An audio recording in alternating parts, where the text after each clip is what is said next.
বাংলাদেশের অন্তর্বর্তী সরকারের আমল শেষ হয়েছে, সরকারে এসেছে বিএনপি, প্রধানমন্ত্রী তারেক রহমান। তবে তারেক রহমানকে জামায়াতে ইসলামী বা এনসিপির মতো দলগুলো মেনে নিতে পারছে কিনা বা তাকে নির্বিঘ্নে কাজ করতে দেবে কিনা তা নিয়ে ইতিমধ্যেই প্রশ্ন তৈরি হয়েছে। ছাত্রনেতা সার্জিস আলমের একটা বক্তব্যে কার্যত তেমনই ইঙ্গিত পাওয়া গিয়েছে। এবার সার্জিসের আরও একটা বক্তব্য উঠে এলো, যেখানে তাকে বলতে শোনা যাচ্ছে ইউনূসকে মানুষ মিস করা শুরু করবে। বেশি দিন লাগবে না, মাসখানেক সর্বোচ্চ। আমরা ওই সময়ে এতটা ফ্রিডমে ছিলাম, এটা আমাদের দিক থেকে আমরা ফিল করব সামনে। অনেকে বলছেন সার্জিসের কথা শুনে মনে হচ্ছে মোহাম্মদ ইউনূসের শাসনকাল শেষ হবায় যেন দুঃখে একেবারে প্রাণ ফেটে যাচ্ছে সার্জিসের, যেন মনে হচ্ছে কেঁদে ভাসিয়ে ফেলবেন তিনি। আসুন শোনাই তার বক্তব্য। সার্জিস আলম ছাত্রনেতা কি বলেছেন। বাট আমার এটা যে মনে হয় ডক্টর ইউনূসকে মানুষ মিস করা শুরু করবে, বেশি দিন লাগবে না, মাসখানেক সর্বোচ্চ। আমরা ওই টাইমে এতটা ফ্রিডমে ছিলাম, এটা আমাদের জায়গা থেকে আমরা ফিল করব সামনে, যখন ফ্রিডমটাকে আবার চেপে ধরা হবে আর কি। তো এটা আমরা বুঝবো আস্তে আস্তে আমাদের জায়গা থেকে। এবং আমরা যা মন চাইছে তাই করছি। পোলাপান মন চাইছে সচিবালয়ে ঢুকে গেছে, পোলাপান মন চাইছে উপদেষ্টা যিনি একজন মন্ত্রী ওনার কাছে চলে গেছে, পোলাপান মন চাইছে পাঁচজন উপদেষ্টা একটা মিটিং ওইখানে চিল্লাচিল্লি করছে, সবাইকে গালিগালাজ করছে। এই ফ্রিডম সবাই মিস করবে, অতিরিক্ত ফ্রিডম দিয়ে ফেলছিল। এই যে এখন কেউ একটা আন্দোলন নামানোর সাহস করবে, শাহবাগ ব্লক করার এত সহজে সাহস করবে তো তৎক্ষণাৎ। হ্যাঁ, আর তখন শত শত আন্দোলন। বাট আমার শুনলেন তো সার্জিস আলমের বক্তব্য। ইচ্ছে মতো সচিবালয়ে ঢুকে যাওয়া বা উপদেষ্টাদের বৈঠকে চাচামেচি করা বা তাদের গালিগালাজ করা সার্জিসের কাছে ফ্রিডম। তাহলেই বুঝুন অবস্থাটা কি। অনেকেই বলছেন এমন যাদের মানসিকতা তারা তো ইউনূসের শাসনকালকে মিস করবেনই। আসুন আরেকবার আপনাদের শোনাই সার্জিস আলমের বক্তব্য, কি বলেছেন এই ছাত্রনেতা। বাট আমার এটা যে মনে হয় ডক্টর ইউনূসকে মানুষ মিস করা শুরু করবে, বেশি দিন লাগবে না, মাসখানেক সর্বোচ্চ। আমরা ওই টাইমে এতটা ফ্রিডমে ছিলাম, এটা আমাদের জায়গা থেকে আমরা ফিল করব সামনে, যখন ফ্রিডমটাকে আবার চেপে ধরা হবে আর কি। তো এটা আমরা বুঝবো আস্তে আস্তে আমাদের জায়গা থেকে। এবং আমরা যা মন চাইছে তাই করছি। পোলাপান মন চাইছে সচিবালয়ে ঢুকে গেছে, পোলাপান মন চাইছে উপদেষ্টা যিনি একজন মন্ত্রী ওনার কাছে চলে গেছে, পোলাপান মন চাইছে পাঁচজন উপদেষ্টা একটা মিটিং ওইখানে চিল্লাচিল্লি করছে, সবাইকে গালিগালাজ করছে। এই ফ্রিডম সবাই মিস করবে, অতিরিক্ত ফ্রিডম দিয়ে ফেলছিল। এই যে এখন কেউ একটা আন্দোলন নামানোর সাহস করবে, শাহবাগ ব্লক করার এত সহজে সাহস করবে তো তৎক্ষণাৎ। হ্যাঁ, আর তখন শত শত আন্দোলন। উল্লেখ্য, গণ অভ্যুত্থানের জেরে দেশ ছাড়তে হয়েছে শেখ হাসিনাকে। পরে অন্তর্বর্তীকালীন সরকারের আমলে দেশটার কি অবস্থা হয়েছিল তা সকলেরই জানা।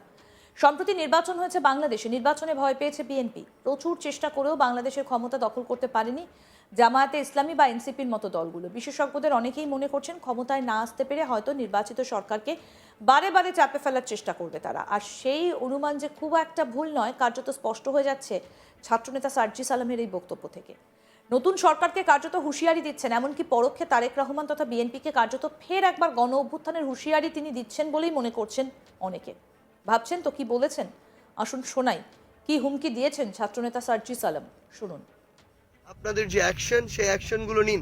এবং তারেক রহমানকে আমার জায়গা থেকে আমি স্পষ্ট করে একটা কথা বলতে চাই, যে আপনি দেশে এসেছেন, আপনি আপনার জায়গা থেকে এই নেতা কর্মীদেরকে, যারা আজকে থেকে 1.5 বছর আগেই জুলুমের শিকার ছিল, যারা নির্যাতিত ছিল, অনেকে নিপীড়িত ছিল, তারা যে আজকে নতুন করে জালেম হয়ে উঠছে, তাদেরকে যদি আপনি আটকাইতে না পারেন, নিয়ন্ত্রণ না করতে পারেন, তাহলে আওয়ামী লীগের চেয়েও খারাপ পরিস্থিতি হবে আপনাদের। এই জন্য আহ্বান করব যে কঠোর নির্দেশনা দেন। পুরা স্থানীয় পর্যায়ে আপনাদের নেতারা যে ভয়ের রাজ্য কায়েম করছে, আপনাদের নেতাকর্মীরা যে একটা বুনো উল্লাস করছে, মানুষের বাড়িতে হামলা করে, মানুষের উপরে হামলা করে, রক্ত জড়িয়ে, এই বুনো উল্লাস আপনার থামাইতে হবে। আজকে আমার যুব শক্তির একজন কমিটির সদস্যকে তারা 15-20 জন মিলে পিটিয়ে মেরেছে। মারার পরে তাকে আবার পুলিশে ধরিয়ে দিয়েছে, আবার মিথ্যা মামলার নাটক সাজাচ্ছে যে মাদকের মামলা দিবে, আক্রমণের মামলা দিবে, আবার নাটক করে একজন গিয়ে হসপিটালে ভর্তি হয়ে থাকে। এই ধরনের নাটক করে যদি আপনারা মনে করেন যে বাংলাদেশে আরেকটা ভয়ের রাজ্য কায়েম করবেন, আমি শুধু আপনাদেরকে সতর্ক করে দিচ্ছি, এখানে অভ্যুত্থানের প্রজন্ম, অভ্যুত্থানে অংশ নেওয়া সবাই এখনো বেঁচে আছে। এই মানুষগুলো 16 বছর এর আগে সহ্য করেছিল, এবার কিন্তু 6 মাসও সহ্য করবে না। আমি আপনাদেরকে সতর্ক করে দিচ্ছি, এর আগে শেখ হাসিনা ভারতে পালিয়ে গিয়েছে, এমন অনেকে আছে যারা অপরাধ করে পার পেয়ে গিয়েছে, কিন্তু আমাদের ওই অভিজ্ঞতাগুলো আগে ছিল না বলে এটা হয়েছে। এখন সেই অভিজ্ঞতা আছে, কেউ পার পাবে না, কেউ পালানোর সুযোগ পাবে না। একদম স্পষ্ট করে বলে দিচ্ছি, আপনারা সবাইকে সতর্ক করে দেন। আমরা জান থাকতে, জীবন থাকতে আমাদের একজন নিরপরাধ নেতাকর্মীকে শুধু দল করার অপরাধে, শুধু একটা মার্কায় ভোট দেওয়ার অপরাধে আমরা হয়রানির শিকার হইতে দিব না, আমরা জুলুমের শিকার হইতে দিব না, আমরা রক্ত ঝরতে দিব না। এটা আমাদের ওয়াদা, এটা আমাদের কমিটমেন্ট। আমাদের নেতাকর্মীরা বাঁচলে আমরা আবার রাজপথে দেখা হবে। আপনারা সবাই প্রস্তুত থাকুন।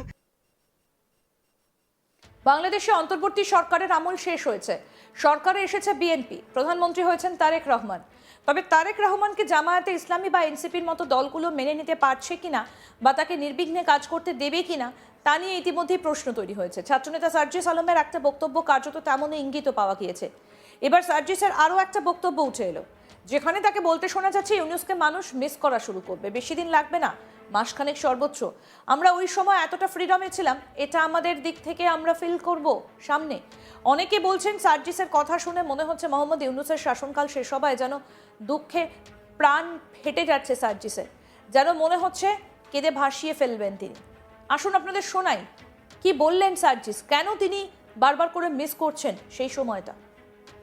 আমার এটা যে মনে হয় ডক্টর ইউনূসকে মানুষ মিস করা শুরু করবে, বেশি দিন লাগবে না, মাসখানেক সর্বোচ্চ।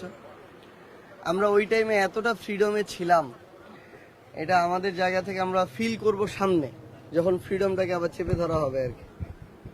তো এটা আমরা বুঝবো আস্তে আস্তে আমাদের জায়গা থেকে।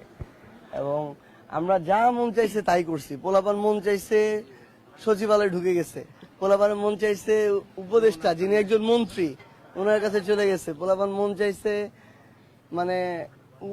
5 জন উপদেষ্টা একটা মিটিং ওইখানে চিল্লাচিল্লি করছে, সবাইকে গালিগালাজ করছে। এই ফ্রিডম সবাই মিস করবে, অতিরিক্ত ফ্রিডম দিয়ে ফেলছিল। এই যে এখন কেউ একটা আন্দোলন নামানোর সাহস করবে, শাহবাগ ব্লক করার এত সহজে সাহস করবে তো তৎক্ষণাৎ। হ্যাঁ, আর তখন শত শত আন্দোলন।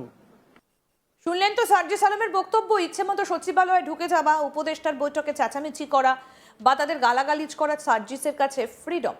তাহলেই বুঝুন অবস্থাটা কি। অনেকেই বলছেন এমন যাদের মানসিকতা তারা তো ইউনূসের শাসনকালকে মিস করবেনই। কি বক্তব্য সার্জিস আলমের। এবং আমরা জানি যে গণ অভ্যুত্থানের জেরে দেশ ছাড়তে হয়েছিল শেখ হাসিনাকে, এবং তারপর অন্তর্বর্তীকালীন সরকারের আমলে দেশটার কি অবস্থা হয়েছিল সকলেরই জানা। সম্প্রতি নির্বাচন হয়েছে, নির্বাচনে জয় পেয়েছে বিএনপি, প্রচুর চেষ্টা করেও বাংলাদেশের ক্ষমতা দখল করতে পারেনি জামায়াতে ইসলামী বা এনসিপির মতো দলগুলো। বিশেষজ্ঞদের অনেকেই মনে করছেন ক্ষমতায় না আসতে পেরে হয়তো নির্বাচিত সরকারকে বারে বারেই চাপে ফেলার চেষ্টা করবে তারা। আরও আপডেট পেতে দেখতে থাকুন আজ তাক বাংলা, সাবস্ক্রাইব করুন, নোটিফিকেশন পেতে বেল বাটন অপশন প্রেস করুন।